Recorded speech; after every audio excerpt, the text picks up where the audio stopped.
our aim is to try to make the community safer by using one of those mobile phones. Now, before I start, how many of you have an iPhone or any kind of smartphones? Yes. Quite a lot. Quite a lot. And you know, imagine what you could do if you had one of those. Go around and see something going bad in your community, take a picture of it, and report the problem straight away. Okay. So we're just going to have a little bit of role playing that we really hate doing, just to demonstrate to you how this kind of would go about in your community, how you can really sort of get action straight away on what you found, how you can get the council involved straight away rather than sort of having to wait when you get home and then you forget. So it's a little bit of role playing on Coven's behalf here. Yes. Coven's walking down the street and he finds at the bottom of his road this beautiful piece of graffiti on his wall. So he's going to get his iPhone out and he's going to load up our app and take a nice photo of it. Okay, moving on to the next slide. There's a nice form for you to fill in.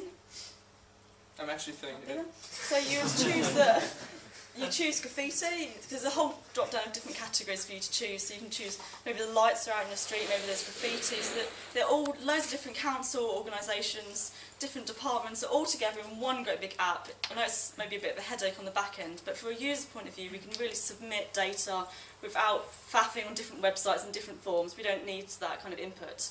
So we're going to choose that. We're going to go for graffiti. We're going to write a bit of description to say, it's on my wall at the bottom of the road, I really don't want it there. We've uploaded where it is on our map and we've submitted you a photo so you can even see how bad it is. We've chosen that it's really bad, it's 5 stars, this graffiti, it's all over my wall, and we're just going to send it through. It knows that it's of the graffiti category, so it's going to send it through to the right category within sort of the department. I think it's Canterbury City Council. It's going to go into one of your many departments, I'm sure, into your many databases, and eventually it's going to be dealt with. So Coven submitted this report. Can we go to the many reports? Tickets. Many tickets, yeah. Okay, so Coven can keep track of his graffiti. He's submitted it at the top. Oh, streetlights.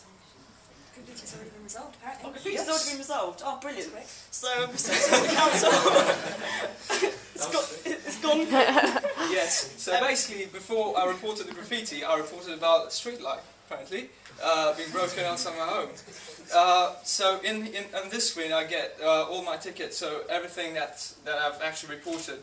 Open tickets which haven't been resolved yet, and resolved tickets which have been resolved. So we can see what the council are doing with it as it progresses. Yeah, and you can even see who's dealt with it. It can be the police or neighbourhood watch or other responsible parties. You can see their comments, and yeah, whenever you get whenever a ticket is resolved, you can get a text message on your phone as well. So it's really personalised. It's really a close relationship between the user and the other parties involved.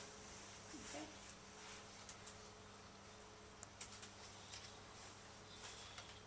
So this is just sort of a heat map of your local area.